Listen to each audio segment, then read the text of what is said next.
Over here. You can. The sniper back there just disturbed me if I was sitting back there. Well, the 3-minute time limit. What about the 3-minute time limit?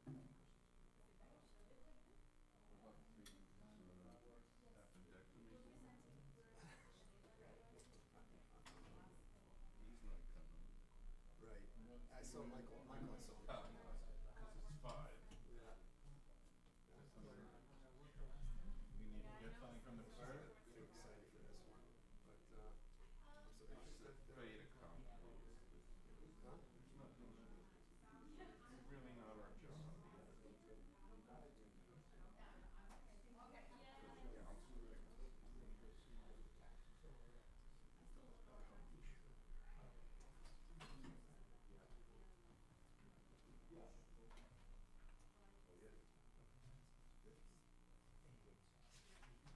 The fun part is if anybody actually does the results, answer good.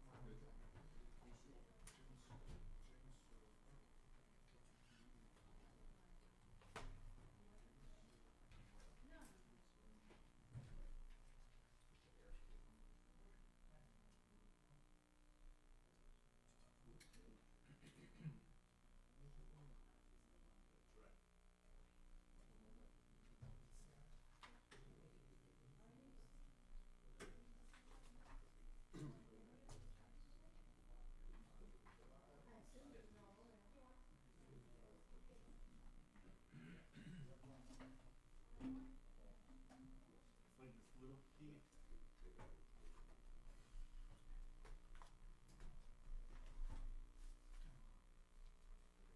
You should get with the clerk and get your own.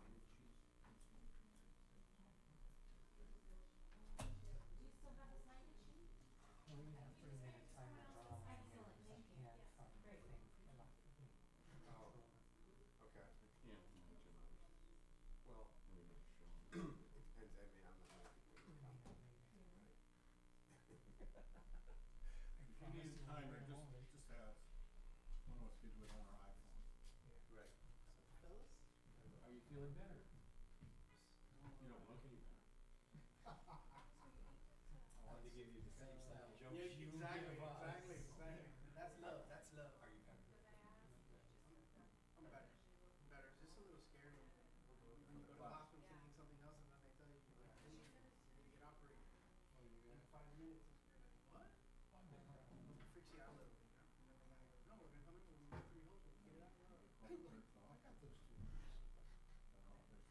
They hold me for 3 minutes. Yeah, you told me. First, then.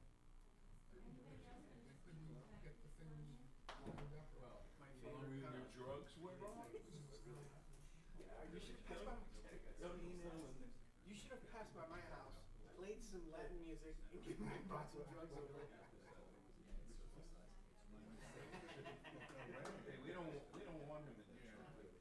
Huh? he became Jewish. Where, how far away?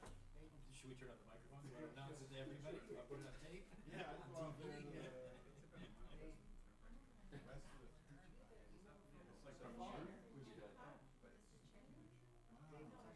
It's like all their, Today? go to bird watching at the National Wildlife I Refuge. guess that's what the right side of the right side. Yeah. Comes in, I want to read it. There's a lot of. Should we read this into the record? It's all farm. And then the mother pretty quick. They just kept asking him this. Yeah, I remember the farms, there's still a few cows. That keep on the Like, farm, you might go go past there. first. He's in a lot more. He said, but anybody who knows anything knows that there's gonna be a big something there in a corner like that. He doesn't say who has. Maybe he got us from us from the National West.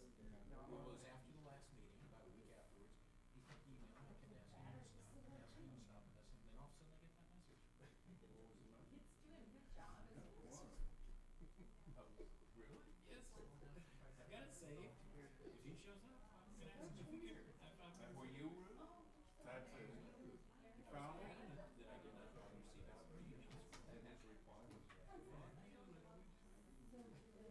Strong message of hope. Yours is what again?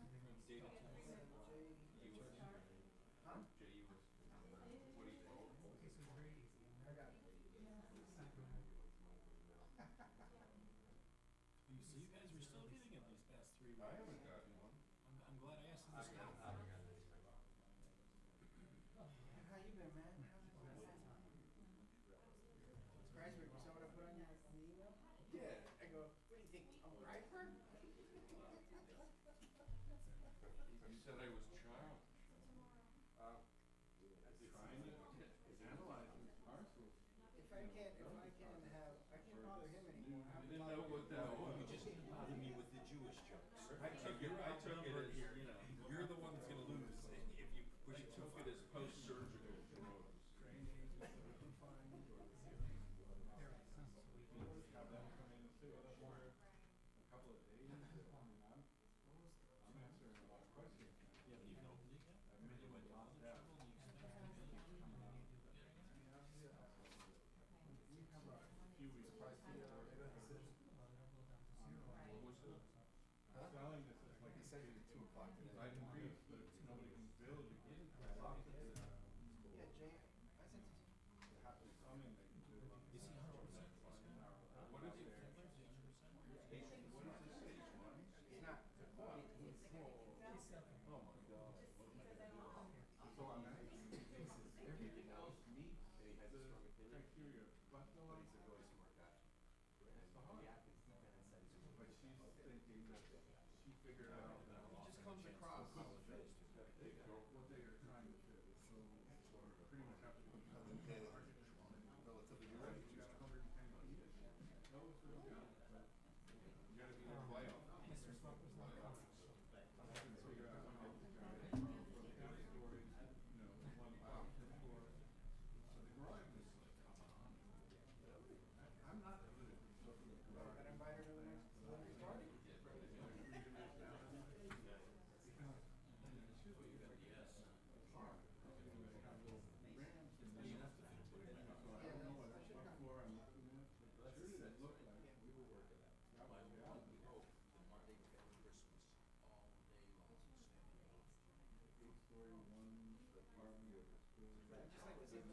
Kreisberg's a lot faster every day. And if you take long, I'm gonna have to. They're out here.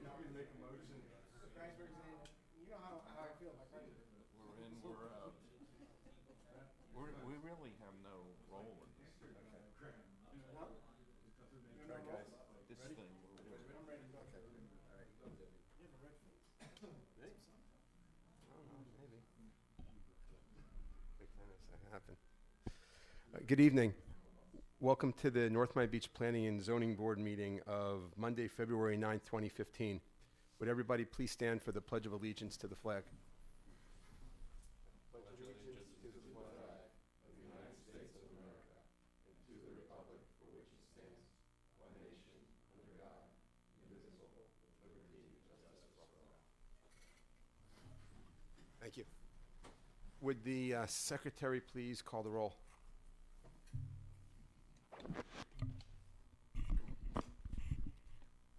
Vice Chair Julian Kreisberg, here. Joseph Lidowich, Here. Jeffrey Lynn, Here. Hector Marrero, Here. Michael Mosher, Here. Saul Smuckler, and Chair Evan Piper. Here. Thank you. Is there any discussion of the minutes of our previous meeting of Monday, January 12th, 2015? If not, the chair will accept the motion to approve the minutes. Move to approve. Second? Second. Okay. All in favor? Aye. Okay. It's required that anybody who plans to speak on an agenda item take an oath. So if you're planning to speak on anything tonight, I need you to stand and raise your right hand and repeat after me. Oh. Okay. Repeat after me. I say your name. Swear or affirm to tell the truth, the full truth, and nothing but the truth. Okay, thank you. You may be seated. In addition, anyone speaking at this meeting is required to provide their name and address on the speaker sign-in sheet, and the secretary should have that sheet. You have a sheet there? Perfect. Okay. Also, I just ask that everybody tries to, except for the presenter, tries to be concise in the amount of time that they use. I'm not going to actually set an actual limit, but I will stop you if it starts getting out of hand. All right, next is old business. Would the city planner please give us a report? Certainly. This is a fairly long list. It shows all the hard work this board has been doing under old business. The fences, walls, and hedges ordinance was approved by City Council on second reading on Tuesday, January the 20th. Next item was the ordinance allowing flat roofs in single-family residential, which was also approved on second reading on January the 20th. Approved on first reading on January the 20th was the comprehensive plan text and future land use map amendment for the 10-year water supply facilities work plan.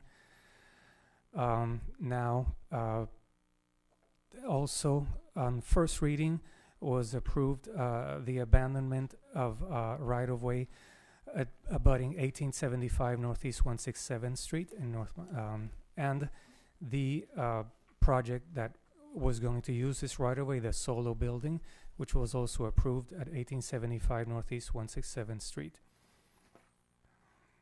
And that's all I have for old business. Okay. So now for new business, would the city planner please introduce, I guess it'll be the first, and it's going to be only one item, I guess, right? Correct. Well, we know that. Okay. I'll ask legal, do you wish for me to read the title? Yes. Okay. Item 14-21, Zoning and Land Development Code Amendment for the City of North Miami Beach, Florida. An ordinance of the Mayor and Council of the City of North Miami Beach, Florida, amending the Zoning and Land Use Development Code of the North Miami Beach Code of Ordinances by amending Chapter 24, North Miami Beach Zoning and Land Development Code, Article 5, Zoning Use Districts, Section 24-58, FCC, Fulford City Center Mixed Use, to be deleted and replaced with Mixed Use District, MU. Section 24-58.1, Purpose and Intent, to be amended and renamed Fulford Mixed Use Town Center District, MUTC. Section 24-58.2, Land Uses, to be deleted and replaced with Mixed Use Employment Center District, MU-EC. Section 24-58.3, Site Design, to be deleted and replaced with Mixed Use Neighborhood Center District, MU-NC. Section 24-58.4, Building Design, to be deleted and replaced with Arch Creek Mixed Use Corridor, MU/C. Section 24-58.5, Supplemental Regulations, to be deleted and replaced with Southern Mixed Use Waterfront District, MU-WF.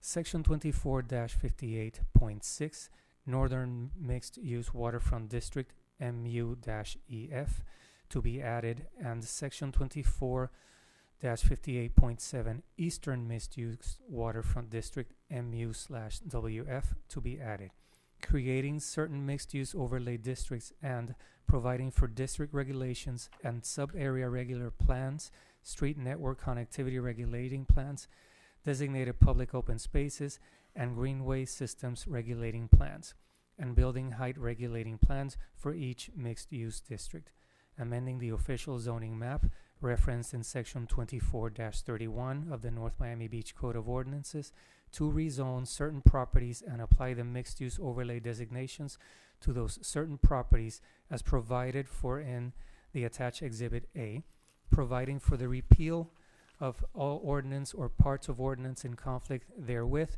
providing for severability, codification, and for an effective date. Okay, that was good. Okay, by the way, before we move forward, I just want to recognize that we have our Mayor George Vallejo with us. Thanks for coming. And also Councilwoman Beth Spiegel. Also, thanks for coming. Okay, so would the applicant, which I guess would be the city's consultant come forward and speak on behalf of the application. Thank you. Good evening, Mr. Chair, members of the board. Am I not on? I think it's over here.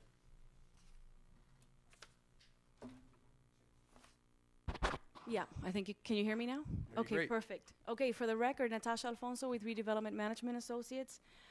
Tonight's presentation, we tried to shorten a couple of the pieces just to make it a little bit more brief and spend more time on the nuts and bolts of the code and the changes that we're proposing.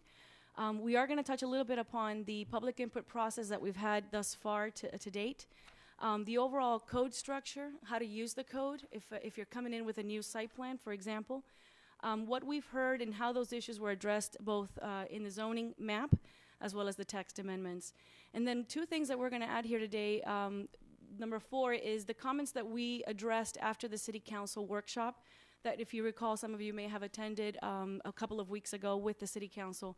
We're going to show you what those comments were. They may have not reached to you in the document that you have in front of you, has the previous version. But I do want to iterate what those changes were. Some were minor and some were not, but we're going to list those out. In addition to that, we're going to talk about the items that need to be addressed after the adoption of the zoning regulations that are not really part of the zoning, and then the next steps for the amendments and our overall project timeline and where we're at. In terms of the public input and hearing process, as you may recall from our previous presentation about the comp plan, we started this process back in March of last year, nearly a year ago, with a series of presentations, as well as, in addition to presentations, we had specific stakeholder interviews with property owners, developers, and stakeholders within the different districts. We held approximately 3 public workshops, one in each one of the neighborhoods and areas that we're changing through our amendments. And in addition to that, we had 2 additional workshops with the council that specifically talked about the changes that we're proposing. We've had P&Z hearing for the comp plan as well as first reading. As you know, the comp plan went through several changes and it's now being transmitted to the state for review. We're expecting their review comments to be submitted back to us sometime at the beginning of March. But with the zoning, we are actually today at P&Z hearing, and we will come back to the board, back to the city council, hopefully March 3rd with first reading on that. In terms of the districts that we're creating, if you recall, we are, through the comp plan amendment, we are creating 7 new districts, and as Carlos mentioned in the beginning of the presentation, the 7 new districts include the town center, which is the FCC area, the employment centers, which is the area south of 163rd Street and south of 159th Street, 3 new waterfront districts, the north, the south, and the east. As you can see here, the north represents the Marina Palms area, just to the north of that, the Blue Palms area, and the area in the Intercoastal Mall. Those are the 3 waterfront districts. We are also amending and creating a new district called the Mixed Use Corridor, which is the area just to the north of the Highland Village neighborhood. That's the Arch Creek study area. And the last one is the Neighborhood Center, which is the area just north of the FCC, or the town center, which is just along the West Dixie Highway corridor north of the Spanish Monastery. So those are the 7 districts that we're creating. In terms of how to use the code and how to follow the process when evaluating a site and when you have a site to develop, the first thing I'd like to do is talk about the organization of the code so that you have a global idea of how this is framed.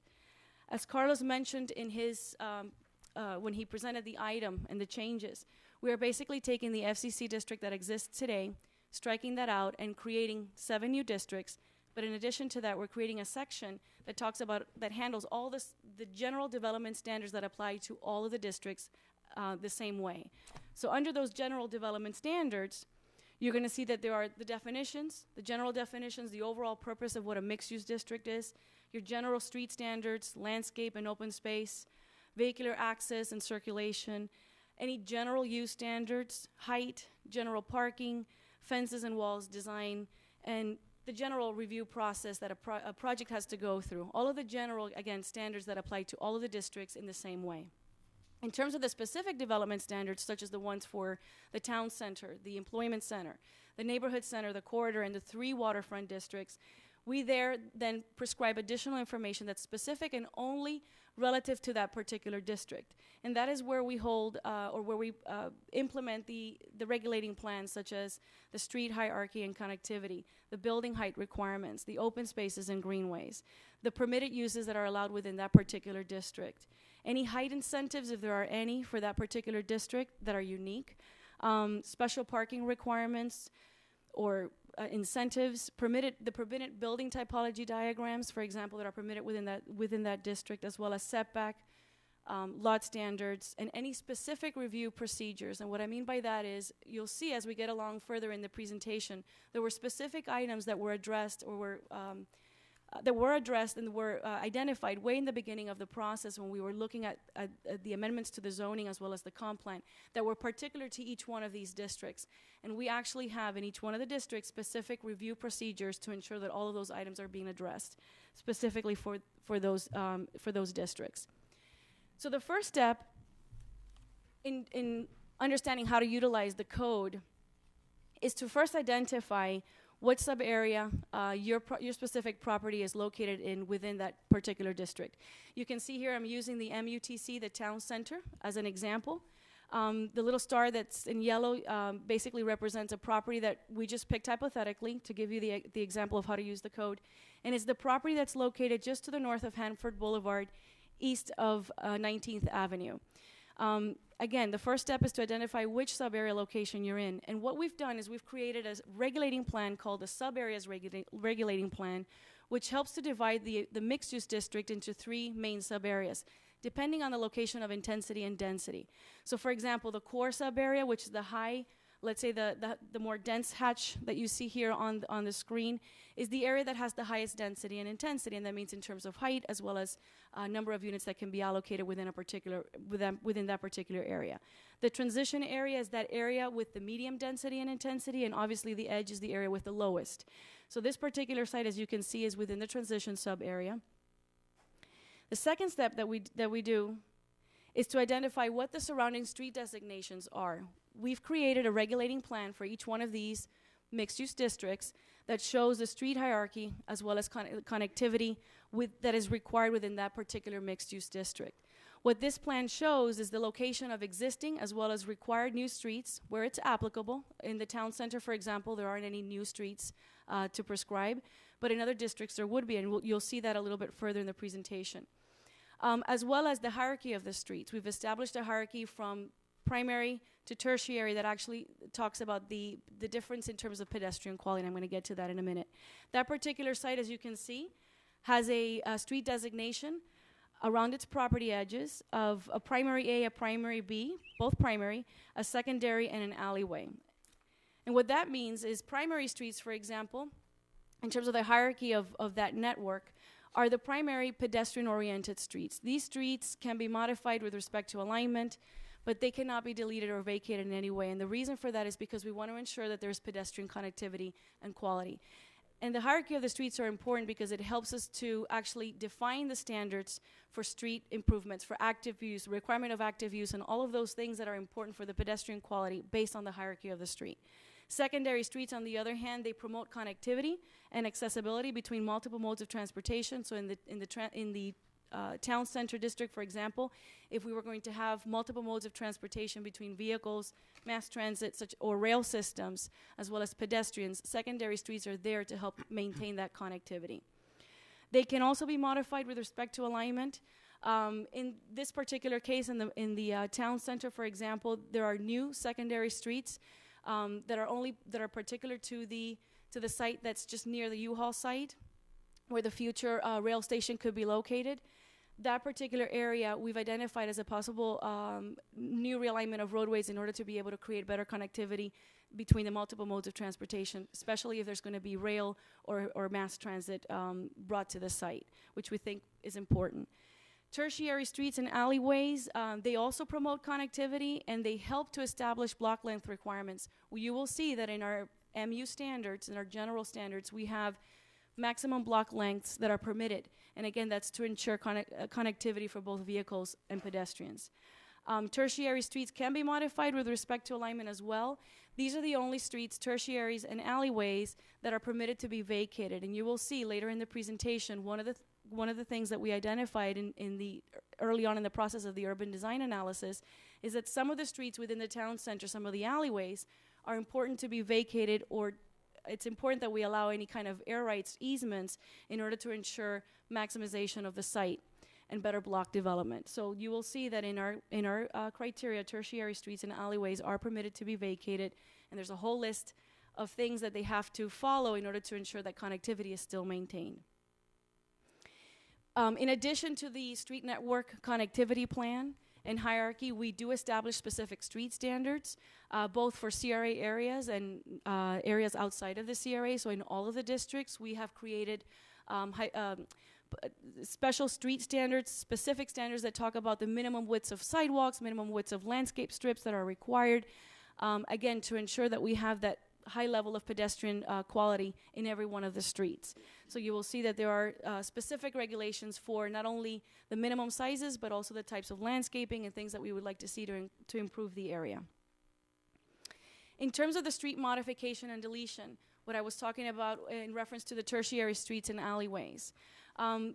We've developed a set of standards, a set of criteria that basically the three departments have to review. Both the Director of Development Services or Planning would have to review. If the street happens to be within a CRA area, the CRA director has to review it to ensure that it enhances or furthers the goals of the redevelopment for that particular area, and as well as the Director of Public Works and Engineering. We want to make sure that they review it for safety and traffic issues. So there's a whole set of criteria that before a street can be vacated, they need to be looked at and reviewed by each one of these department heads. In addition to that, we make sure that any street modification or deletion does not diminish the location of any required open space that's made to be publicly accessible within the district. That there has to be, the deletion does not create less levels of connectivity within the district, that it enhances pedestrian safety, and that it's compatible again with the surrounding area. All of these points are important to ensure that the vacation is not just something that happens to benefit one particular property owner, but instead it's looked at holistically for the entire block and the entire district. The third step when looking at at how you can build your site is to identify what surrounding designated open spaces or greenways have been allocated around your property. This particular site has one urban greenway that's been designated, that's along the northeast 19th Avenue, and two canal greenways. One canal greenway, which is on the South Glades Drive, on the north side of the property. There is an additional designated open space that has been called out for in the Designated Open Space and Urban Greenway Systems Plan. The reason we created this plan is to ensure that not only is there a connectivity between the pedestrians and the vehicles, but there's the proper balance between the level of open space and the built environment, so that we are proportionately creating an environment that is suitable in terms of mass and light, that it's, again, ensures quality of life for the residents that are going to live here. The greenway systems is important for us to ensure that there's the proper level of pedestrian quality and connectivity along the canal, the enhancement of the canal so that it's an active front, an active greenway, an active waterway that, again, encourages people to walk along the canal. And the reason we have an urban greenway on the major corridors, such as 19th Avenue, West Dixie Corridor, 164th Street, is to ensure that, again, the aesthetics of those streets are conducive to the more pedestrian environment, and they're greener and they have a better balance of open space. We've actually established three types within the mixed-use town center. Like I said, the canal greenways and the urban greenways. There's several for the canal. You can see that there's about 5 different types, and they vary depending on the section and where they're located along both sides of the canal.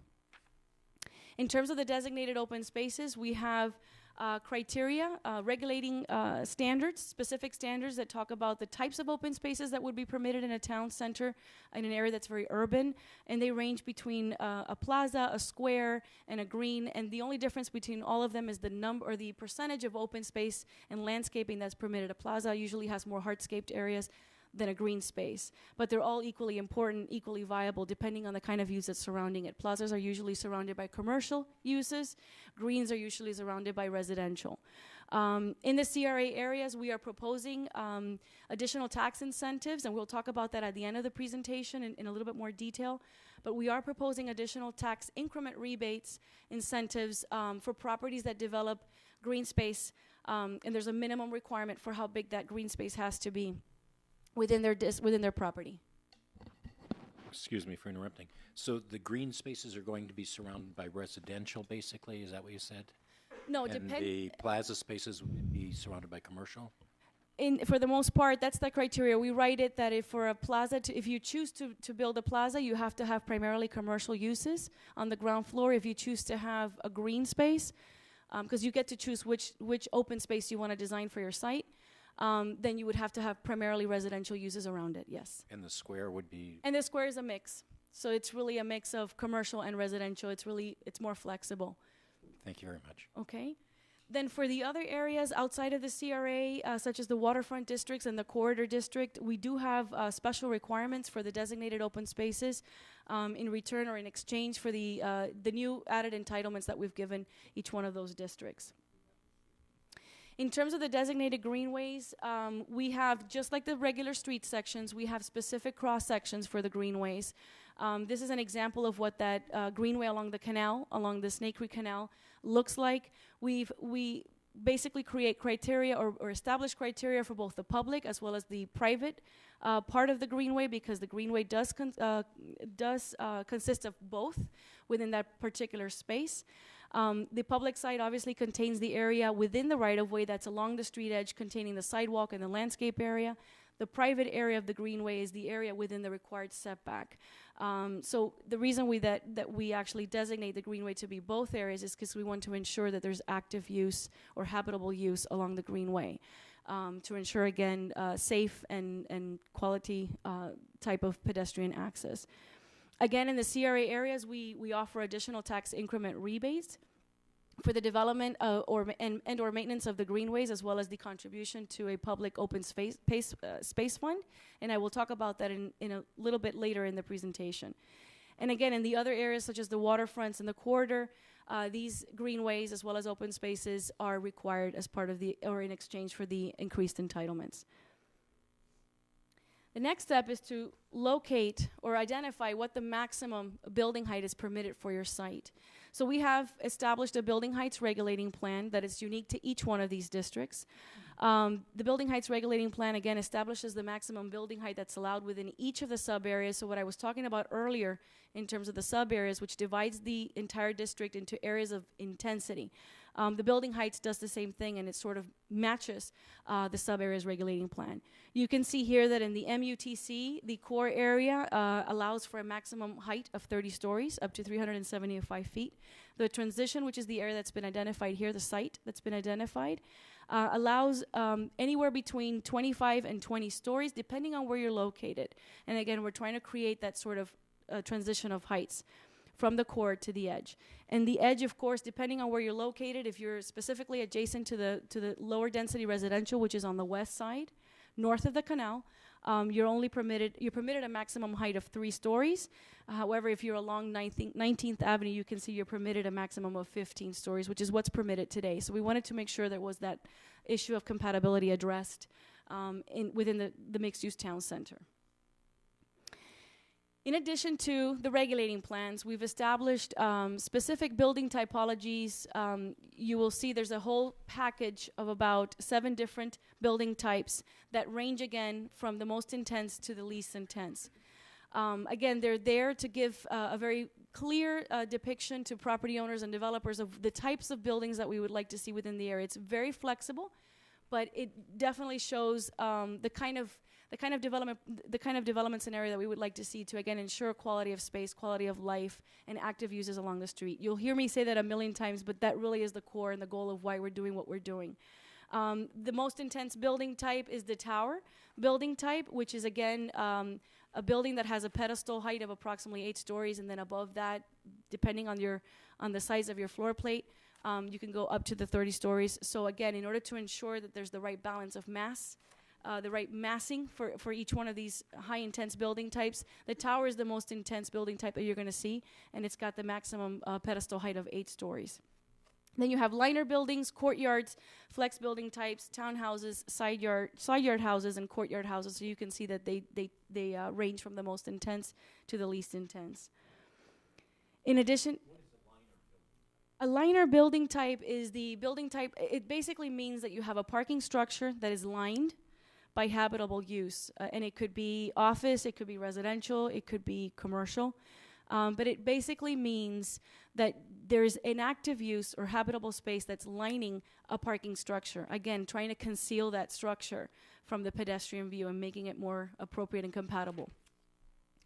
So for the tower type specifically, we've created, again, additional criteria that's very easy to understand for both the developer and the property owner, that clearly spells out what the maximum building envelope is permitted for that particular building type, which allows up to 30 stories in height. The pedestal being at a maximum of 8 stories. The maximum floor plate sizes for the towers, depending on the use, could be 20,000 or 16,000, depending on the particular use, again, to ensure that we have the right massing and scale for these types of buildings. And then a minimum separation for the towers of 60 feet, again, to ensure that we don't have block-long buildings that are 300 feet wide by 200 feet wide that are 30 stories in height. And while that may sound a little bit unfeasible, we've seen quite a bit of projects that come in with that kind of development scenario. We want to encourage something that's not as massive. The next thing that we do, or the next step, is to basically review what the permitted uses are for your particular site within that district. We're very flexible. This is just to show you an example, but in your packages you have a whole list of, basically a list of uses for each one of the districts that look like this in a table format. And all we've done is taken the uses that you have today, reorganize them so that you can find them easily, whether they're residential, commercial, or other kinds of uses. So we've grouped them by the types of uses. And we've actually created the requirements based on which sub-area you're located in. So for example, residential use, depending on what type of residential use, is either or not permitted in the core, the transition, or the edge. We've done that for every use, and obviously for the uses that are more, let's say, auto-oriented, we've removed those and made them not permitted. Then in terms of the tax incentives, well, the next step is basically to evaluate, or within the code, what additional standards apply for that particular site. So obviously all your landscaping, your parking, signage, but in addition to that is your tax increment rebate incentives. And one of the things I do want to mention is that, and you'll see that at the end of the presentation when I talk about the issues that we've addressed after the city council meeting. We came to know that a lot of this criteria needs to live within the CRA document, and the CRA has to approve independently. So a lot of what I'm showing you here in terms of the tax increment rebate incentives, the details are going to be fully adopted by the CRA under a separate resolution. But I do want to bring them up because the menu of options is something that we want to incorporate and will look like this. When I talked earlier about the kind of incentives, one of the things that we heard from the community and from the council is what types of incentives can we bring to the table to encourage redevelopment within the town center and within any one of these districts, particularly those that are within the CRA. We came up with a menu of options for what we call a tax increment rebate incentive. The CRA currently has a program in place for tax increment rebates. It's just not clearly defined where it can, or how it can be used, or under what kind of projects or situations it can be used. We felt that through this process, because we're increasing entitlements, because we're creating more expectations for the public realm improvements, both the streetscapes, the open spaces, and the greenways, that we needed to create a menu of options for those types of tax increment rebates so it's better controlled. You can see here they tier. The 50% or the maximum that we're proposing is for either the improvements to a public infrastructure and streetscape fund, or the actual improvements, or for the actual allocation to a contribution to a public infrastructure and streetscape fund that we've created for pretty much each one of the mixed-use districts within the CRA. So if a project, for example, let's say that particular project, the one that I was referring to, which is along the canal, let's say the city had a plan to improve Northeast 19th Avenue. And it did not make any sense for the developer to come in and do the improvements right away because it was part of a larger, let's say, capital improvement project for the city. This is an opportunity where the developer could get the maximum tax increment rebate of 50% if they just contribute it to the public infrastructure fund. And that fee that fee per unit will be established by resolution by the CRA, but it does not require the developer to build the improvements up front because it's going to go up. It's going to go and be part of an overall larger development for that particular corridor. But for the other streets, for example, along their site, they could actually develop the improvements, and this would give them the flexibility as well as the city to interpret whether they contribute or whether they actually make the improvements to the corridor. With that, we've introduced other items such as properties that develop and build LEED certified buildings, and depending on what level of LEED, your maximum percentage can be up to 50% depending on what level of LEED your building is built at. Same thing for properties that contribute to the Public Open Space Fund. So again, if they are not actually building a public open space that's shown on the plan, or if they're not improving the area along the greenway and the canal, because maybe it's part of another city project, they can contribute to that fund and still get the tax increment rebate. Properties that contribute to public parking, public art, and as well properties that actually build green roofs. This is another way that we're trying to encourage sustainability and again more green living. And then lastly is properties that develop and maintain new dedicated public open spaces that are a minimum of 4,800 square feet would get the benefit of another tax increment rebate. One thing to note is that the maximum that we've put in there is 75%. So one property owner, one site that's coming forth for development cannot ask for more than 75% of their tax increment rebate. So again, that's going to be addressed by resolution through the CRA at another venue, probably right before the second reading. It will be adopted. In terms of the public infrastructure and streetscape assessment, this is particularly for the town center. It's very similar for all the other districts. But for the town center, we've actually established a threshold of $500,000 in terms of improvements, whether it's a renovation, new development, renovation, or remodeling of existing buildings that are greater than $500,000. They will pay a public infrastructure and streetscape assessment. It's a per dwelling unit fee or a per X number of square feet of non-residential uses. And again, that fee will be established by resolution by the city council and will be allowed to be adjusted from time to time depending on what the market conditions are.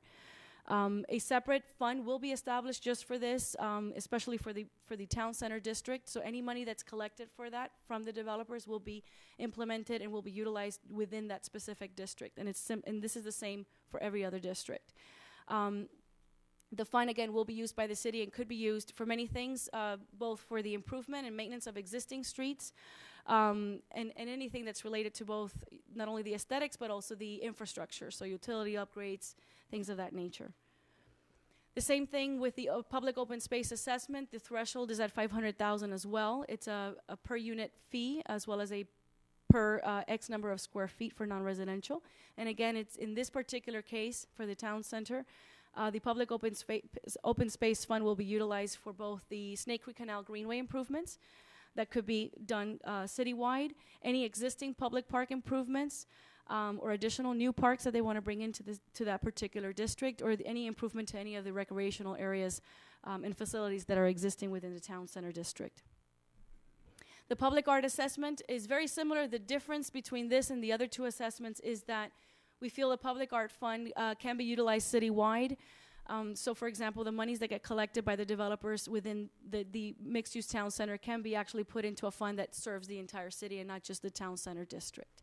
So this is the one difference that we have from the other two assessments.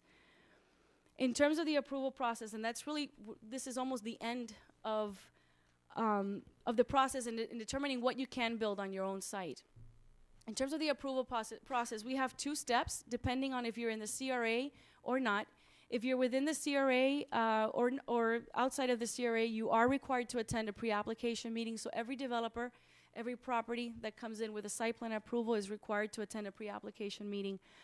This is, again, to discuss specific issues that are important and relevant to that particular district. You can see that for the town center, the treatment of the Snake Creek Canal is the most important thing. The alleyways and the utility issues, the vacation of those roadways, public art, and any kind of incentives for redevelopment, those incentives that we talked about for the tax increment rebate. The second thing is a development approval condition. These really only apply to the waterfront districts and the corridor district because they are treated a little bit differently. As I mentioned, the areas within the CRAs have actual incentives, tax increment rebate incentives for the improvements that they provide for the public benefit, the streetscapes, the open spaces, public parking, all of that. For the mixed-use waterfronts and the mixed-use corridor, however, those public improvements are actually required in exchange for the entitlements because they do have more entitlements. If you recall from the comp plan amendment meetings, we're requesting for those particular areas an increase in the number of units and actually a decrease in the non-residential entitlements for those particular districts. So for those districts, we actually have development approval conditions that are spelled out very clearly in each one of them that talk about those specific public services and benefits that are required and that are unique to each one. After I'm done with this sort of overall of how do you use the code, I'm going to go through each one of the districts and talk about the specific requirements that are particular to each one of them and that will be subject to that development approval condition. So what we've heard, are you okay with me continuing the presentation, or would you like to pause here like we did at the council workshop and maybe talk about the code structure? I want to make it up, whatever is easier. Whatever you feel is the best way to do it. So. Do you have questions now that you might want to raise before we get into the specifics? From the, what were you going to say? You know what, probably for the meeting decorum, why don't you ask the city staff person and let him present it to us? Because I don't want to open up, it's not fair to open up just to you. And yeah, I mean, we've broken it up like this for the city council workshop, and we can talk about any questions that the board might have. I could add, let me add something. There was some thought when we showed those diagrams showing the street network, for the larger parcels, especially the ones that are owned by one owner. The location of the street network is not written in stone by these diagrams. There's text in here that says that this is the approximate location. And so the idea that we were somehow having Natasha design these projects in such a way, that's not the case at all. There is flexibility with this. What we don't want is for those streets to be eliminated.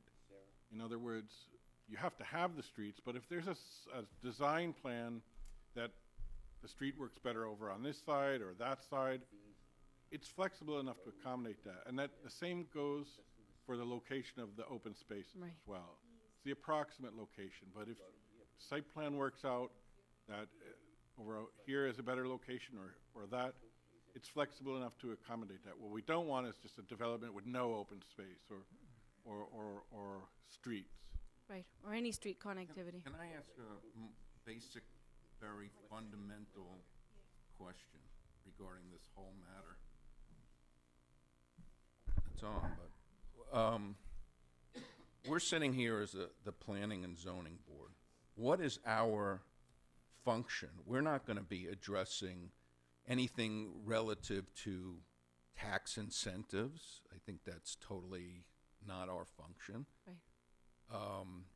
Are we just here to say, oh, good job, kick it back upstairs? Because this is not our job. This is the job of the council. In fact, I'm not even sure that we have any role whatsoever, because I'm reading what the Planning and Zoning Board's function is under the charter of the city, and it very clearly says any changes in the zoning code or zoning plan of the city of North Miami Beach shall be made only by city council acting in its legislative capacity.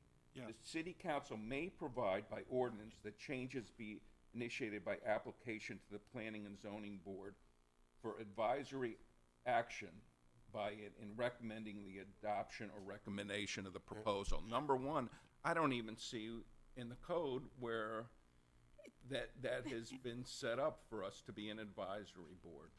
The Planning and Zoning Board in the code under section 24, I don't have the exact section, but there's a provision that talks about the Planning and Zoning Board under And section on the, the zoning code, which is part of your code of ordinances. That would be chapter 24. It sets forth the Planning and Zoning Board is the LPA, the local planning agency for the city. okay. Your role is as an advisory board to the council. Okay, So you make, they've adopted that standard. yes, so you guys make recommendations Okay. on any changes to the zoning code. But- So it's recommend to adopt, recommend to deny, And- Or recommend changes. recommend to and the adopt. effect of that is, It goes to the substantial competent evidence of the council's vote. Recommending is what you do when you tell us your opinion. well, we're telling the Which your- council an opinion, but it's totally in their purview. You are correct to- for tax incentives is not within your scope, and that would not be something that should weigh in. I believe that was just put in there just so you, as an understanding why some of the discussion about Okay, streetscape so and we're, funds. we're looking at this, whatever the statute was that's changing the old zoning on these 7. You keep saying 7, like the charts show 8, but I don't know what. There are 7 new districts, Okay, and then you're counting the original. yeah, well, downtown. the original is being it's only going to address the general standards. So you do have the MU under section 24, and then 1 through 7 are the particular new districts that we're creating. So it looks like there's 8, but there's not 8. There's a general zoning district called the MU, which has all the general standards that apply to all of the districts. And I can go back. Let me go back to that one slide. Well, the town center is 1. Oops. Right. So there's The maps keep showing 8. You've identified 8 in the verbiage. I know where the confusion is because the mixed-use employment center, there's one It's- district, Okay. but there's, in the comp plan, there are 2 baskets of rights, so it almost sounds like there's 2 districts, but there's really only 1 district, which is the employment center. It encompasses both areas, so it's really 1 district. So the area that's south of 163rd, and then the area that's south of 159th is part of the employment center mixed-use district. We've always presented them as 2, even in the comp plan discussions, because the basket of rights, the entitlements for the residential and the commercial, are basically different for each area. But it's just 1 zoning district. Okay, I guess we should continue. Shall I? Yeah. Okay. All right. Let me get to the page. We are in, yes. I actually removed the slides about the comp plan. Should be page 27. I'm on the screen. This is the page that talks about what we've heard and how the issues have been addressed with both map and text amendments. So I'm going to run through these. We're going to talk specifically about each one of the mixed-use districts. We've already spent quite a bit of time on the town center. That was the case study that I presented to you. I will reiterate just some of the new things. Basically, the section 24-58.1 is a new section that has been created just for the FCC.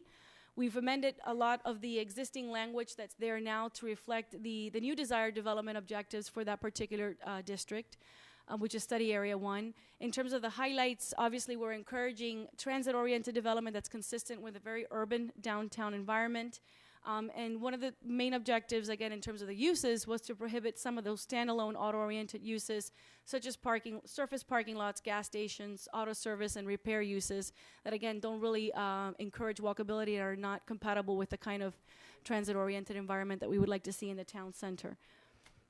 In terms of the issues that were raised, both through our interviews with the council, our stakeholder meetings, and then all of the various venues that we've had for public input process, the main 4 things that came up were, again, the treatment of the Snake Creek Canal. How do we improve it, enhance its aesthetic value? The issue with alleyways and utilities in terms of allowing for better site maximization. Public art, and obviously the incentives for redevelopment in the CRA. So this is why we keep bringing up the issue about the incentives, even though this is not something that you're going to recommend or have a decision on, but it's important to understand in terms of the overall context. In terms of how we addressed it, Section 24-58T under the mixed-use district. This is the general development standards for the mixed use. Again, we've put in the requirement for that pre-application meeting. Specifically to the MUTC is those issues that I just raised. It's spelled out there in black and white under that section. The utility locations, alleyways, Snake Creek Canal, public art, and eligible tax increment rebate incentives. In terms of the alleyways and utilities, we've created section 24-58J, and I won't read the rest of the numbers, but we've actually created specific language that talks about the street standards, particularly the tertiary streets and the alleyways. And it says, tertiary streets and alleyways shown on the street network connectivity regulating plan are encouraged to promote connectivity and to conform to block length requirements. Tertiary streets and alleyways can be modified or deleted for the purpose of assembling parcels for development, again addressing the issue about the alleyways and the utilities. In terms of the Snake Creek Canal, section 24-58.1 talks about the designated open space and urban greenway systems regulating plan, as well as those illustrations that show you the cross sections for the improvements along the canal, and the minimums and standards that are required for both landscaping and sidewalk improvements. Public art, again, we've created a separate section under the tax increment rebate, which will be addressed through the CRA for the inclusion of a fee required for total construction cost to, again, go towards the public art fund for each one of these districts. In terms of the incentives, again, I'm not going to reiterate these, but this is in reference to those incentives and the menu of options. The Mixed-Use Employment Center, this is section 24-58.2.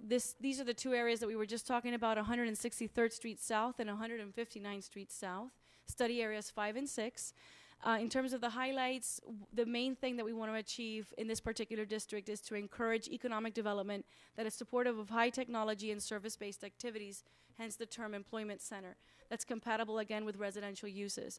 We want to make sure we limit the auto-oriented uses, however, allow them, as long as they're acceptable, as long as that they provide a new form of design that encourages pedestrian and transit use, and it's not just a big box sitting in the middle of a site, that it's very suburban in nature. So we do allow for limited auto-oriented uses. We do encourage vertically as well as horizontally integrated mixed uses within the employment center, so they're not necessarily required to be vertically integrated. And in terms of the issues that were raised, there were two very specific issues. The second one, in terms of the historic designation, we've clarified, but they were raised at one point. In terms of the first main issue is really the compatibility with the adjacent lower density residential development that's to the west. As most of you are aware, the property owner has submitted several plans for the development of that site, and we've worked very hard with them. I think that we're at a point where we can come to a very good winning point for everybody in terms of addressing the compatibility issues, and I'll show you that in a minute with the building heights plan. However, we did address all the other issues, particularly, again, through the pre-application requirement and the MU standards. Those specific issues that relate to the employment center site has to do, again, as you see here, with the treatment of the western interface with the lower density residential uses, requiring a transitional area as defined in the regulating plans that's adopted for the district. So this language lives within the general mixed-use standards. In terms of the transitional area minimum requirements, one of the things that we have put into the language today, and as you have it in the books that you have currently in front of you, is the requirement for a minimum of 100-foot landscape buffer located on the site that's adjacent to the single-family area to the west. With that, we also require a transitional area that's a maximum of 300 feet in depth, in which there needs to be a transition of heights from the least intense to the most intense on that particular property. And this is the area that's formerly known as the TICO site. We have had several discussions with the property owner. We think that they are at a good point right now where they're massaging and redesigning their site. One of the things that you don't see here, because it was let's say as a result of a last-minute discussion with the property owner and their representatives, one of the things that they're contemplating, and this is something that you could weigh in on in terms of giving us a recommendation to move forward with or not, is perhaps replacing that 100-foot landscape buffer with a 25-foot setback and allowing for up to a maximum of 3 stories along the western edge adjacent to the single family, and then slowly transitioning it up to the rest of, for the rest of the district. One of the things that we are recommending as well is that as long as they provide the proper or the recommended amount of open space and they redistribute it to make it work and still create a very pedestrian, walkable environment, we think that that's something that we could support. Particularly because the 3-story residential development along the west side is still very compatible with the existing single family on that edge, as long as they can design it in a manner that's very transitional. Did you want to add something, Richard? Yes. Well, we first started discussing a wide landscape buffer. Concerns were raised about public safety, that just an open area like that behind a wall, it might not be the best solution. And what our main goal with trying to set this buffer was to protect the compatibility to the homes to the west. And we were talking about a 6 or an 8-story building and how close that could go to the backyards of these homes. Right. Now, the idea was floated, why don't they just put townhouses? And the idea that the homes back up onto 3-story townhouses with a buffer, but you know, a normal setback, that's a pretty common condition. I live in a home right next door to. And a wall? No wall. Well, I don't think we can prevent a property owner from constructing a wall. That's pretty much their right to do. But the idea was that landscape buffer appeared to be creating like a dead zone. It wasn't, and our real concern was the height. So we were going to have these 8-story buildings starting at 150 feet. But here, if we put 3-story townhouses, we don't get the dead zone, but we still buffer the area, and it's like many homes next door to low apartments, that's not particularly incompatible. I live in one myself. So, if you want to discuss the concept, it's, do you want a big, wide, sort of no man's land of landscape buffer with no real purpose, or is this goal of buffering the neighbors to the west, is it satisfied by permitting low 3-story townhouses within, I guess it would be 25 foot would be the setback. Would be the setback. And then for the additional 100 feet, the maximum height that could be built on that particular 100-foot zone would be the 3 stories. And then it would slowly step up to 6 and then 8 and so forth until it gets to the 20, like we have shown in our transition map. The difference is that obviously they would relocate that open space somewhere within the site so that it's internal, it's very well used. Yeah, excuse me. You refer to a 25-foot setback? Are you referring, would that be just 25 feet of open space and then the property? So one of the ideas, can I jump Yes. in? So one of the ideas that we had was that the 25 feet could be utilized for the rear access or the access to the residential units. So essentially it could be a driveway or an alleyway. No, to the new development, So it's on the new development side. Again, it sets the building back a minimum of 25 feet and then allows them to have access from there so that on the other side of their development, they have walkable front-loaded units that have a nicer, blend better with the rest of the development that they're proposing. So again, you don't have a site plan in front of you. We just came to know of this today, but we think that we can work with that concept, and I'm sure that they can make their plans look very good. And could it be a one or the other type of scenario where, depending upon the project and how it starts coming Sure. together, when, that they could either go with that way or with the other way based on what's more suitable instead of Yes. being stuck into the one? I think that we can write the language so it would allow the flexibility that if they don't do the 100-foot landscape buffer, the max they could do within 125 feet, for example, would be 3 stories, provided that they have a minimum separation in the rear. We can work the language so that it does allow for both scenarios, yeah? So again, I'm not going to reiterate the whole building heights transition plan because we've shown it, we've talked about it before, and this could be a slight variation of that. And I think that it's positive to probably allow for both situations to occur. Yes. As we're on the subject of the employment center, and I don't want to break your No. your concentration or your continuity, but There was comments made both a couple of months ago at a previous Planning and Zoning Board meeting, and even letter to the editor and Herald from a nearby neighbor, raising questions about the environmental status of the TICO property.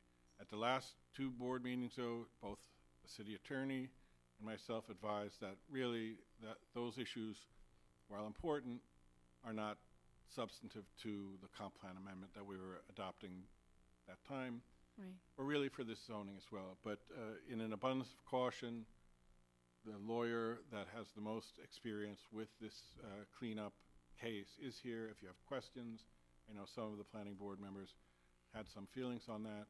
At this point, our position would be that's a matter that has to be taken care of. It's overseen by both the county, Durham, and the state DEP, and as long as all those requirements are met, we see no reason why this should be delayed. Or actually, the rules regarding brownfields, which is a former industrial site, are crafted to encourage reuse of these type of properties. It's not a good idea to just let them sit forever. So this has been cleaned up. We have a lawyer here if you need more detail about that, but at this point, that should not be an issue.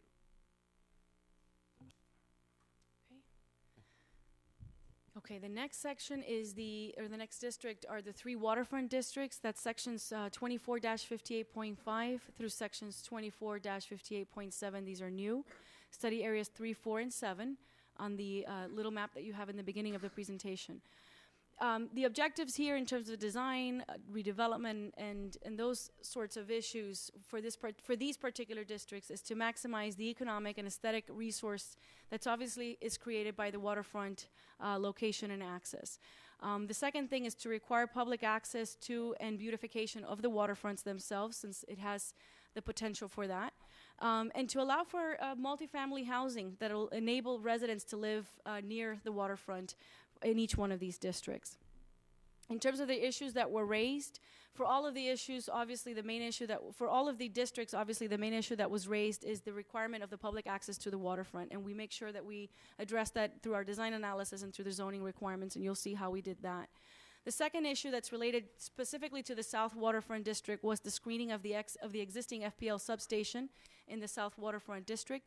It was brought up at the last City Council workshop that we provide the same screening requirements for the Eastern Waterfront District, for that little FPL substation that's on the site as well. So it will address it in both districts. In terms of the Eastern Waterfront Districts, the main issues that were addressed or raised during our discussions with the council and the community, again, is that compatibility with the adjacent lower density residential that's immediately to the west, Eastern Shores neighborhood, the improvement and expansion of the existing neighborhood park that's located within the Eastern Shores, and I'll correct that, it's not a neighborhood park, it's the tot lot. That's very small. The provision or requirement or inclusion of additional access points to both east and west off of State Road 826 to ensure better connectivity and access and alleviation of traffic along Northeast 35th Avenue within the Eastern the Eastern Waterfront District. The other two issues relate to the retention and enhancement of the Miami-Dade Rescue Station that's currently on the site, as well as the addition of a police substation within the Eastern Shores District. Again, sections 24-58 in the general mixed-use standards talk about the pre-application process, where we specifically talk about the issues that are relevant to the north, the south, and the east district. You can see that they're spelled out there as part of the discussions for the pre-application process. In terms of the northern mixed-use waterfront districts, this is the area to the north, just north of Marina Palms. We've actually added, under the land use principles in sections 24-58.6, and this is, again, specifically for the Northern Waterfront District. We've added the requirement of the frontage along the waterfront. We specifically say that buildings fronting the waterfront shall be permitted to have both non-residential and residential uses, but they shall contain active use along all levels fronting the waterfront, again, to encourage that better environment and aesthetic value to the waterfront. Sections 24-58.6 is where we include our designated open space and urban greenway systems regulating plan, in addition to the regulating plan that shows the approximate location of possible open spaces that we would like to see within that district. We have specific criteria sections with design standards for the waterfront promenade types, for the greenways that are along the waterfront, with specific criteria and standards for the minimum widths of the public improvement and access way. In terms of the development approval conditions, sections 24-58.6, we specifically spell out for the northern mixed-use waterfront the requirement of the public services. The requirement of the public services, the developer shall be required to develop and maintain in perpetuity a single or a series of neighborhood parks or plazas. So here's where we spell out the requirement of the potential designated open spaces within the district. And the second requirement is that they shall develop and maintain in perpetuity a publicly accessible waterfront. So again, under the development approval conditions, the two main issues have been added there for the review criteria when a site plan comes in. You can see here the designated open spaces and urban greenway systems regulating plan for the northern mixed-use waterfront district, the location or the designation of the waterfront promenade, the other greenways that run east-west, connecting, again, creating that pedestrian connectivity to the water, and the approximate location of those open spaces. Later within the document, you will see that there are specific square footage requirements for these open spaces within the district as minimums, and then the section on the left shows a very schematic drawing of what it could look like. But again, these drawings are actually still being revised, but it shows the intent of that public access way along the waterfront and the improvements requiring both hardscape and landscaped areas. We are in the process of refining what the minimum dimensions are, so this just gives you an idea. You wanted to add? I want you to mention on the street network that must be open to the sky. Yes, okay. I don't have the street network for this one, but when I get to that, I'll mention it. For the southern mixed-use waterfront district, again, we added the requirement and the land use principles for the active uses along all levels of building frontage along the waterfront. We've also added the requirement of any kind of new residential or mixed-use development that's adjacent to the existing electrical substation. We've revised the language here so that it says that it must be substantially screened from the electrical substation, the FPL site on the southern district, and we've added, as I said, the language over to the eastern mixed-use district as well. Section 24-58.5, designated open spaces and urban greenway systems regulating plan, again shows the locations of the approximate locations of the new open spaces, as well as the criteria for the waterfront promenades and the kind of improvements that we would like to see along the waterfront edge. In terms of the development approval conditions for the southern mixed-use waterfront district, again, in terms of the public services, the minimum requirements for the open spaces, for the designated open spaces within the district, the requirement of the developer to maintain in perpetuity a neighborhood park or plaza along the waterfront, again, as shown in those diagrams. The new park or plaza has to be publicly accessible and shall be a minimum of 12,000 square feet in size, and that's for the area along the eastern side of the district. In addition to that, we obviously have the requirement of the publicly accessible waterfront promenades, and again, that relates back to the sections that we were showing as an example. This is the designated open space and urban greenway systems regulating plan for the southern mixed-use waterfront district, along with a section that shows the minimum requirements for the waterfront edge. And then in terms of the eastern mixed-use waterfront district, again, the land use principles show very specifically the requirement of active use along the waterfront. The designated open space and urban greenway systems regulating plan shows the potential locations for the open spaces. The language talks about the specific requirements in size. And in terms of the building heights regulating plan, because one of the issues that was addressed originally in the beginning for this particular district, which had to do with the compatibility of the Eastern Shores neighborhood on the west, our building heights regulating plan actually shows the required height transition from the west along Northeast 35th Avenue over to the easternmost point of the site. Here's where I'll introduce what Richard was talking about. This particular street network connectivity regulating plan, which is specific to the eastern mixed-use waterfront district, you can see is a very general layout of where the new streets would be located, the hierarchy of the streets, the primary being the existing streets that are there, Northeast 35th Avenue and Northeast 163rd Street. Well, those are existing, so those are where they are. the primaries. The secondary street, which are the ones in the magenta color, are the secondary streets, and the orange are the tertiary streets. We have language within our regulations, both in the mixed-use standards as well as the specific district standards, where the location and the alignment of these streets are very approximate in our regulating plans. Obviously, the site can be designed however the developer wants to design it, as long as they provide the same level of connectivity. And that's why I mentioned earlier the 3 department heads have the opportunity to review it at the time that the plan comes forward to them.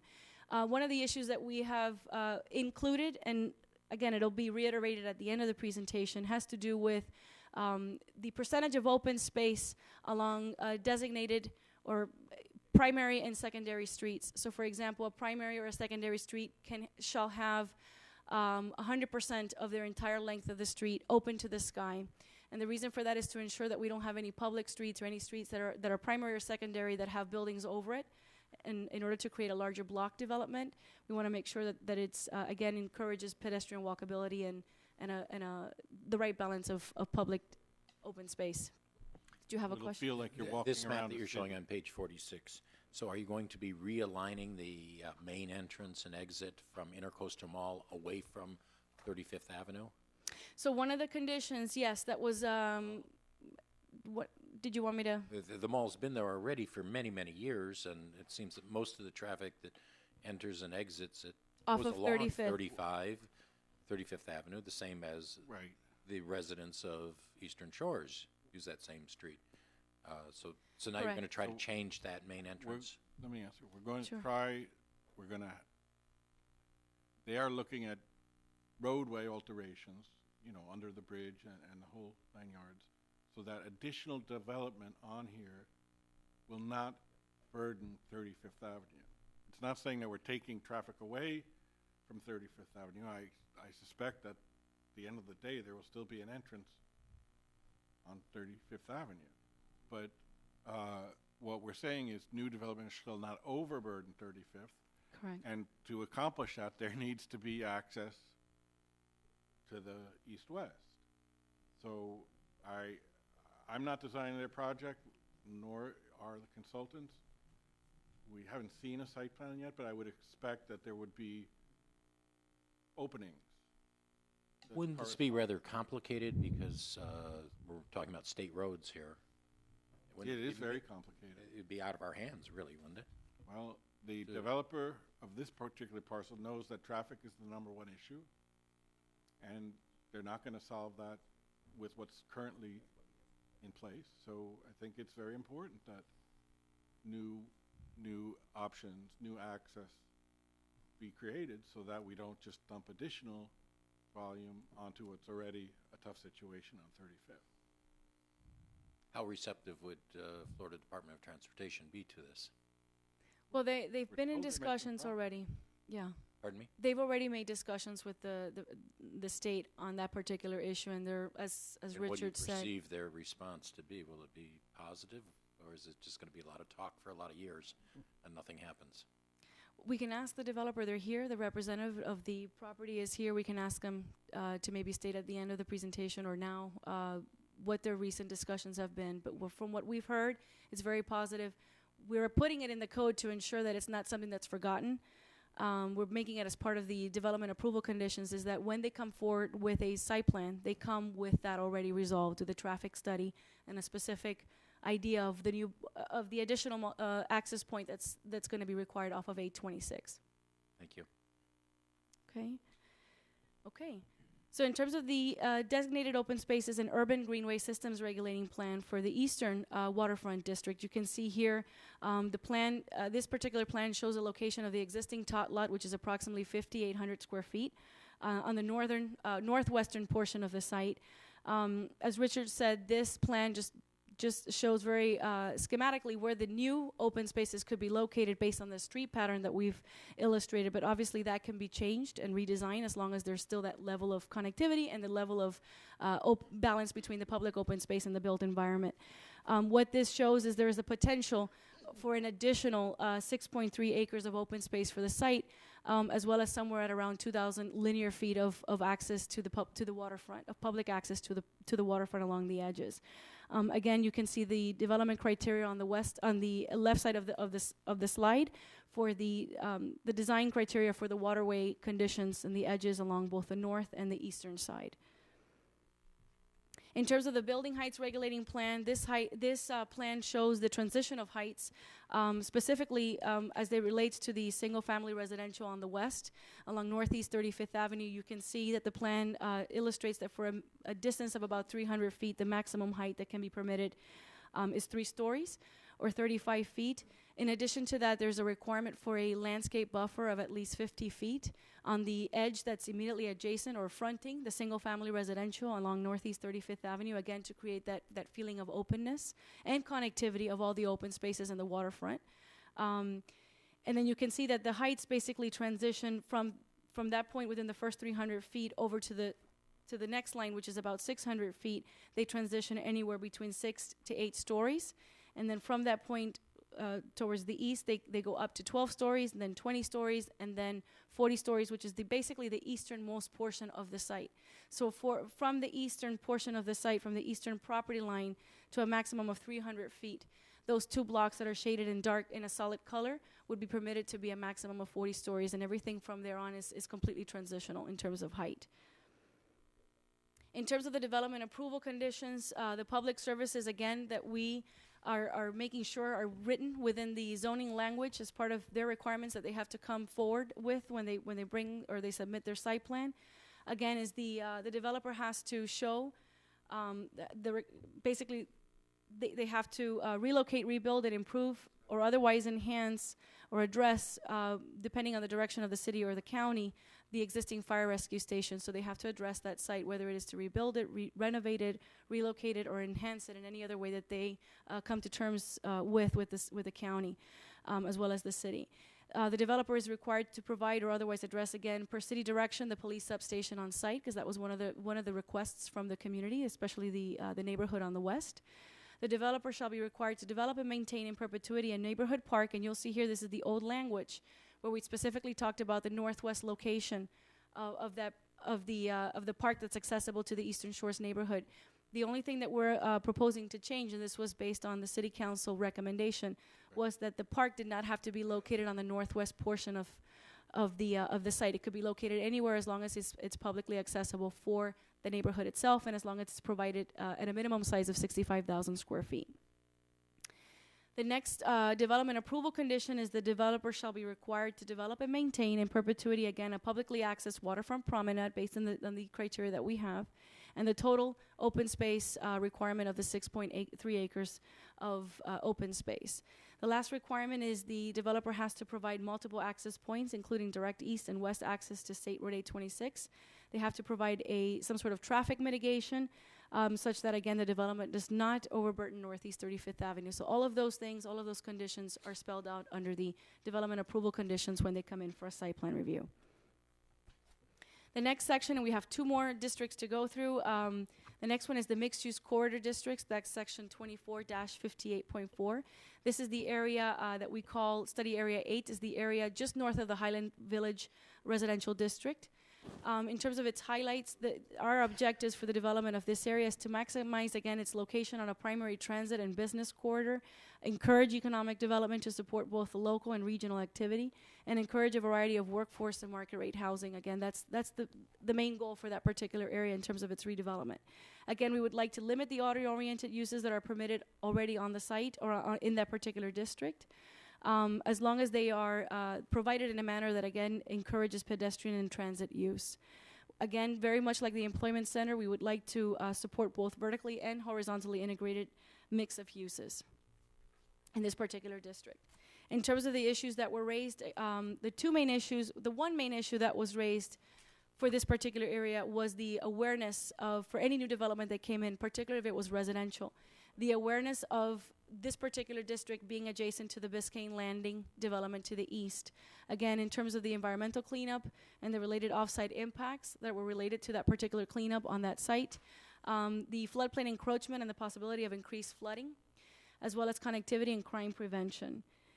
And let me make sure, we have actually addressed other issues within this particular district that are specific to this district that weren't raised at the city council meeting, but we felt were important. One, again, is the street network connectivity and parcel assemblage.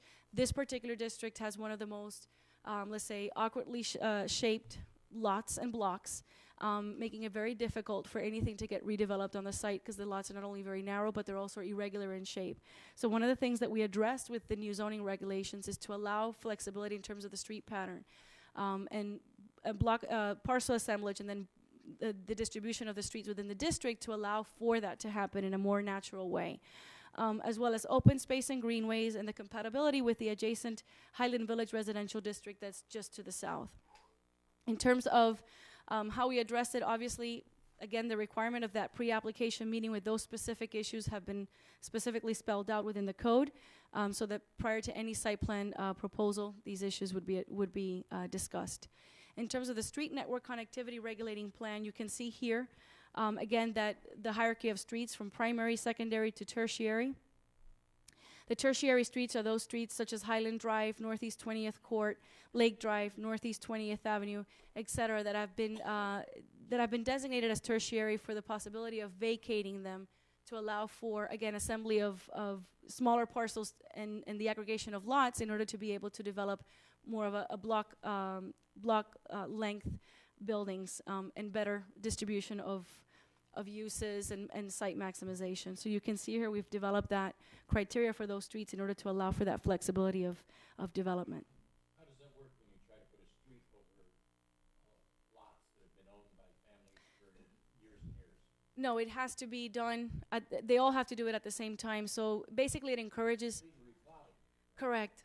I mean, if somebody were to take advantage of, for example, the vacation of Highland Drive, which is that main road that connects all the way down to the Highland Village district, as long as they maintain that connectivity to the Highland Village district, that road could be rerouted any way they wanted to, but they would have to basically acquire all the properties around them. And what we've seen that some of them have come in slowly trying to aggregate property, but what happens is they try to fit the intense development within properties that have been aggregated but are still very irregular in shape, and they're not creating any kind of pedestrian environment, they're not creating streets, they're just trying to maximize and cram in as much as they can within as many lots as they can aggregate. So this sort of gives us a little bit more teeth in being able to say, if you're going to do it, if you're going to vacate, you need to show a reasonable aggregation of property where you can actually create a good system of streets or a good connectivity. It gives the flexibility. They would have to work with those property owners who are Correct. allowed. That they would, or if they can't, then they can't come forward with a unified site plan. But they would have to either aggregate or come together with some sort of unified site plan with those property owners that are adjacent to them. Yeah. So in terms of the designated open spaces and urban greenway systems regulating plan, this particular district has very little opportunity for new open space, particularly because of, again, what we were talking about, the limited sizes in lots and blocks. However, there is an opportunity for one larger open space that could be implemented, and that's near the existing Target site on the north part of the district, primarily because they own a very large piece of property. And one of the criteria that we've put into the development approval conditions is that if there was a project that came in that was greater than 150,000 square feet, for example, in terms of land area, they would be required to provide an open space. So, for example, if the Target site wanted to parcel out their properties, they would be required to provide some sort of designated open space that, again, would help serve and bring open space to the particular district. We've said it many times over and over. The area that's east of Biscayne Boulevard, the entire city east of Biscayne Boulevard really lacks open space, and this would be an opportunity to actually be able to get some additional open space for the east side of the city through new development that came in. In terms of the development approval conditions, again, this is where that minimum open space requirement is spelled out. That's section 24-58 under public services, is again where sites are greater than 150,000 square feet in land area, they will be required to provide a minimum of 15,000 square feet in size. So again, if they don't aggregate, they don't have to, but if they do, or if they just carve out the properties on the north, they could develop that. Very much like in the employment center as well as the eastern waterfront district, this particular district has very specific requirements for the transitional area. Again, that area that's adjacent to the Highland Village neighborhood on the south. We're very concerned about that particular district not being overshadowed by very tall buildings, particularly because we are increasing the height slightly in order to encourage redevelopment within the area and hopefully maximize the site development for that particular district. However, we are very concerned and we're requiring a minimum of a 50-foot wide landscape buffer as well as a transitional zone where we, and I'll show you that in the building heights plan, where that for the first 150 feet of depth, just north of that southern boundary would be limited to 3 stories. And then from there, obviously, it tapers up to 8 and so forth. The mixed-use the mixed-use neighborhood center, which is section 24-58.3, is again a new district that we've created. This is the area just north of the Spanish Monastery along the West Dixie corridor. It's a very small district. It's one of the smallest ones we have. It really only encompasses about 4 different lots. And if you're familiar with it, the main objective for this particular area is to, again, encourage a balanced mix of uses that are characterized by its compactness, its pedestrian-friendly design, and neighborhood scale. Again, this is not your town center, which is allowed to be 30 stories in height. This is a neighborhood scale center, which allows for up to 15 stories in height, but we feel that it's important to encourage walkability and pedestrian environments. We feel that the development pattern here should reflect design principles that support walkable neighborhoods around that 5-minute walking system and public transit systems. In terms of the issues that we heard during all of the discussions is, again, what do we do with the West Dixie Highway corridor? What kind of improvements can we do to that particular corridor? Not only in terms of its aesthetics value, but also in terms of how we improve it in terms of traffic flow and connectivity.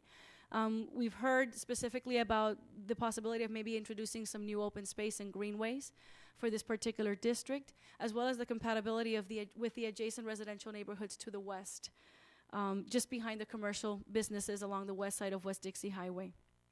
So you can see here in our designated open spaces and greenway plan, we've designated Dixie Highway as a greenway corridor with a specific street section that shows the possible improvements, possibly the addition of a median, very largely landscaped median with a travel lane on both sides, parallel parking, and then obviously wider sidewalks with landscaping strips and just continuous lighting and sidewalk improvements. You can see that we've also designated at the very northern tip of the site that the city owns, which is currently being used for parking, and it's actually adjacent to a private to a site that's privately owned on the east side. We've actually shown a designated open space on the very tip of that site. We feel that with the development of a very walkable mixed-use environment, we could potentially get a very small but usable plaza or urban green that can be utilized for people to gather for outdoor eating, sitting, and just a special amenity for the district. I'm on 58 on my slide, but it's probably 55 if it's 2 pages back. So the designated open spaces and the building heights regulating plan. 1661. 6061, I'm sorry, went the wrong way. Okay. The parking lot, so if you look at the building heights plan, the area that's designated a maximum of 15 stories or 195 feet, which is that triangular piece of property, that's just adjacent or to the north of the tennis center and the Spanish Monastery site, yes. So the city actually owns a piece of property right along the eastern side of West Dixie Highway that is currently being utilized for parking. And it's being utilized by the shopping center that's to the east as well, right behind the parking lot.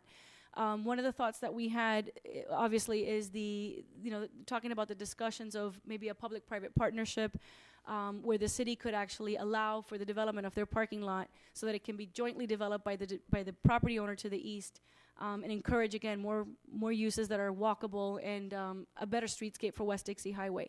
That parking lot, the way it sits there right now, does not encourage active uses along the street. But if the parking lot were combined with the existing building to the east, it could be co-developed or developed as one building that could have, let's say, ground floor retail, cafes, restaurants along the ground floor with parking in the rear. And so the park that you're referring to, or the open space, is actually to the north, right on the northern tip of that triangle. Again, it's sort of trying to capitalize on the fact that it is at the end of a very important street vista, and allowing for that to be publicly accessible with some sort of outdoor cafe use or plaza. Then in terms, and we're at the end of the specific issues that we heard and how we've addressed them, what I'd like to do now is just talk very briefly about the comments that we've addressed after the City Council workshop that were obviously not included in your document because it was a moving document, it was a working document right up until the very last minute last week. But in terms of the City Council comments, what we've heard is the City Council, they specifically requested that in context to the regulating plan, that we change the required open space as it's stated in the document to the approximate location of the required open space, so that again it gives more flexibility for new development and for within the existing districts. In the Eastern Waterfront District, we removed the location requirement of the 65,000 square foot open space from the northwest corner to anywhere where the developer would like to locate it, as long as they provide the minimum open space requirement. We've added the language to clarify that the screening of the electrical substations in both the South Waterfront District and the Eastern Waterfront Districts are substantially screened. Before we have it, the way you have it in your books today shows that it has to be entirely screened. We wanted, the council requested that it be more flexible so that we can address design and compatibility without necessarily having to require it to be completely screened all the way up. Who's going to screen this? Florida Power and Light or the new developer? The new developer. The new developer. They're going to want to do that. Okay, and then the last request from the City Council at the workshop was to clarify the buffer requirements within the Eastern Waterfront District along Northeast 35th Avenue. You'll see that in the document you have specifically, it shows that there's a 50-foot landscape buffer that's required in addition to the transition of heights. Other comments that we've addressed after the City Council workshop within your new document is the removal again of the tax incentive program, not the removal, but the removal of the language from the zoning document. As Sarah has clarified, this is something that needs to be adopted by the CRA as a separate resolution. So from what I understand is we're going to try to get it, if not prior to or by the first reading, it will come to the board for adoption prior to the second reading. Under a separate meeting for a resolution from the CRA board to adopt the incentive programs. In addition to that, we've removed the requirement under the street network connectivity about the final alignment of the streets, again, to allow for flexibility.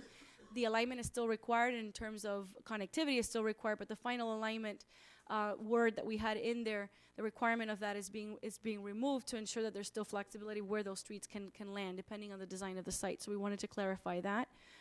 We've changed the reference to where we've talked about mixed-use trails. We've changed that reference to be the multi-purpose trail. Again, that's just the semantics in the text. We've changed open space to publicly accessible open space, except where the text is referring to existing open spaces and in context of the public open space dedication for tax credits. We've added the new streets section requirements under the approval conditions for the mixed-use corridor district, as well as the 3 mixed-use waterfront districts. That was something that we needed to add to be consistent with the rest of the districts. And we've added the requirement of the primary and secondary streets, again, to have a minimum of 100% open to the sky for the entire length of the street. Again, that's to ensure that streets that are both primary and secondary do not have buildings bridging over them, and compromise the quality, the sense of quality of space within that district. And in terms of the items that we're going to address after the zoning is approved, obviously is the resolution by the CRA adopting the tax increment rebate incentives, the resolution establishing the funds, the Public Infrastructure and Streetscape Improvements Fund, as well as the Public Open Space and Public Art Fund, the resolution establishing the fees for each one of those funds, cost recovery, the vacation of right-of-ways, air rights, easements, to ensure that we have the proper language to encourage that within our other codes of ordinances. The other thing that we're going to address after the zoning is adopted is the amendments to the Highland Village heights requirements. They're currently under the MH1 zoning, which is mobile home park zoning, and we want to make sure that we can address their requirements or their request to allow for 3-story buildings within 2 lots, when you aggregate 2 lots. So we're going to address that separately after the zoning amendments. through a text amendment of that particular MH1 district. And then the last thing is the cafe ordinances to ensure that we are actually supporting all of the things that we're doing to encourage walkability and pedestrian environment along the streets. In terms of the next steps, obviously our next steps is to go to the City Council for first reading, and that's scheduled for March 3rd of this year. The second reading is scheduled for March 17th, and again, that's tentative, depending on whether or not we get the comments from the state in time to address them, but we should be on target for March 17th. So with that, I conclude the presentation, and I open it for questions. Okay. Just a question about the open sky. Lately, the trend I've noticed residential buildings going up and maybe connecting on the second or third floor with pedestrian bridges. Would that be allowed under the open sky? We would allow it. I think we would have to max the percentage that could happen. Yeah, that's a good point. Like the Skyway connection that they have up north, like in cold cities, so people don't have to go onto the sidewalk. Well, doing it in Fort Lauderdale now along Sunrise Highway. There's a whole bunch of new buildings, and they're connected on the second and third floor with. Really?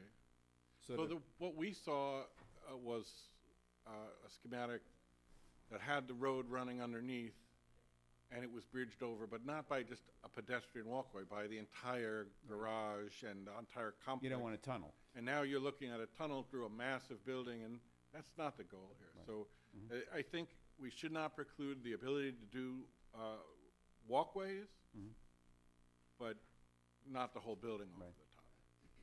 So that's a great point. Thank you for bringing it up. And we should We will address that. You know, put it like a maximum walkway width for the second or third floor. I don't know if they're going to want to do it, but it's a good point. The walkway would kind of be like the Diplomat Hotel has going across Correct. A1A. Yeah. In Aventura, in We're on Sunrise Highway Hollywood. now in Yep. Fort Lauderdale. There's a whole bunch of new apartment buildings, and they're beautiful. They're really done well. Well, supposed to have that. Oh yeah, that one. That's true. Okay. Anybody else on the board have any questions? I hope we don't sink. Okay. All right. So if there's nothing else from the board, then is there anybody here who'd like to speak in favor of or in opposition to this application? Please come forward. And name and address for the record, and make sure you've signed in. And were you here early enough to be sworn in? Okay. All right. Let's swear you in first. Okay. So raise your right hand. Repeat after me. I. I, Say your name. Terrence Kemenzuli, Swear or affirm. swear to affirm, To tell the truth. to tell the truth, Full truth. full truth, And nothing but the truth. nothing but the truth. Okay, thanks. I make sure you're signed in and name and address for the record. Good evening. Terrence Kemenzuli, 17151 Northeast 17th Avenue. Just going over your waterfront districts, I don't see anything being addressed for boating, boat docks along the docks, allowment of water taxis, basically interconnectivity between all three waterfront districts through the Mall Lake area, as well as possibility going down the Snake Creek Canal to the the town centers. That's something that may encourage more development and also encourage more interconnectivity between the sites. So if that's something could be addressed, how boat docks would be allowed, who would be responsible for them, et cetera, et cetera. Thank you very much. Okay, thank you. Good point. Okay. Is there anybody else who would like to speak in favor of or in opposition to this application? Okay, let the record reflect that no one else has come forward. Oh, wait.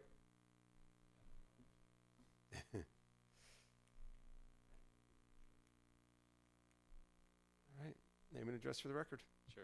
Matthew Amster, Burke Howard Ellen Fernandez, office at 200 South Biscayne Boulevard in Miami. Do represent one of the property owners in one of the mixed-use districts, and just want to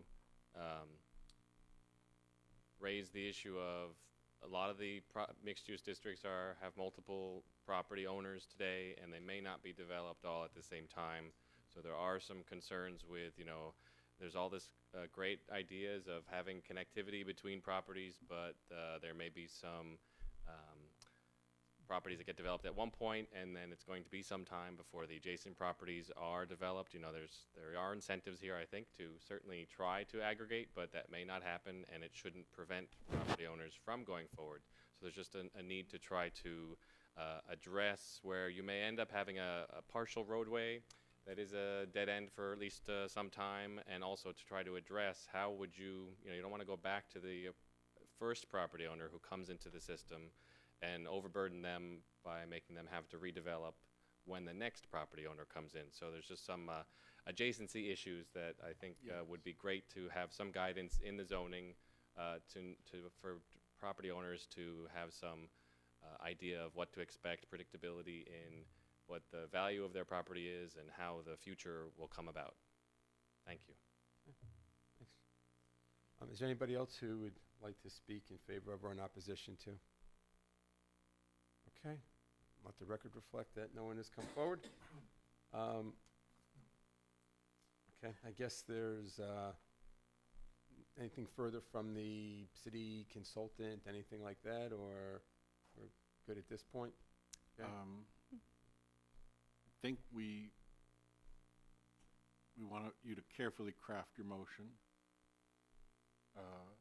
With the issues that Because we have made some changes, and we expect to make minor tweaks up until the date we actually present this at first reading. So if you're going to recommend approval, it would be like we recommend approval with the changes that were presented today regarding, I think what are the key one I would say would be the buffer distances and heights for the employment center TICO site.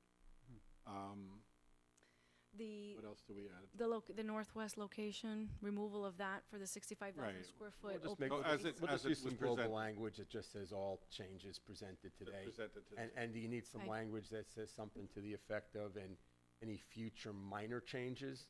Or is that something that we really just leave it as the changes to date, right? Yeah, I just want to assure you all that, just as we've been saying all along, once we come to actual site plan review, we'll have it will be real, we'll have projects in front of you, and you guys get Right. a say.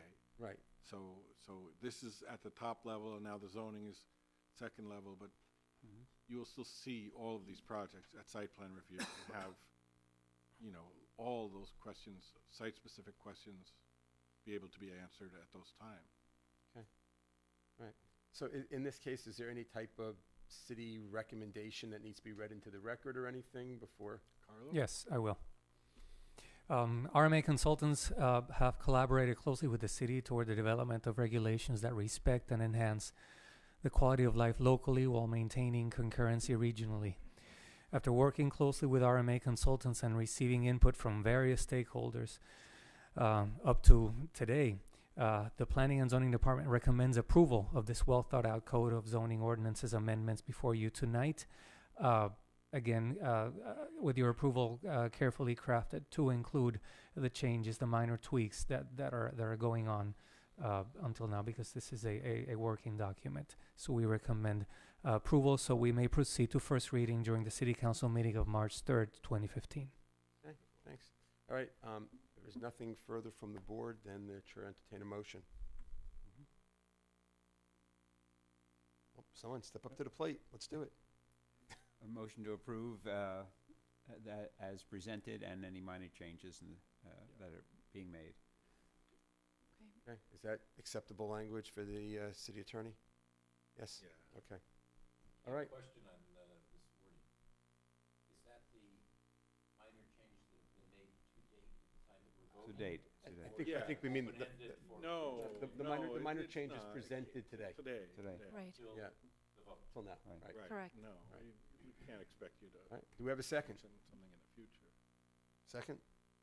Second? Would anybody like to second this? Hector? Second. Okay. All right. I guess we need a roll call. Thank you. Mr. Lidowich? Why did you ask me first? You were on first on the list. Yes. Thank you. Mr. Lynn? Yes. Mr. Marrero? Yes. Mr. Mosher? Yes. Vice Chair Kreisberg? Yes. And Chair Piper? Yes. And that is unanimous. Thank you. Thank you. Okay. Thank you. I'm just looking for that first pedestrian that we're building for. We're just scared. Pandora's They're out Somebody, there. really? Oh. Okay, also, I want to, since this is they're a, afraid of since this is a devices. public meeting, I want to make sure that we give an opportunity, if there's anybody here who'd like to have any public or citizen comments. If so, come forward. No one's come forward. And other than that, I want to ask the city planner, Carlos. if as far as the next meeting, do we know if there's anything in the pipeline for the next meeting? There's nothing scheduled to come to our next P&Z meeting of next month of March. So far, it looks like we're going to have a break. Okay. Okay.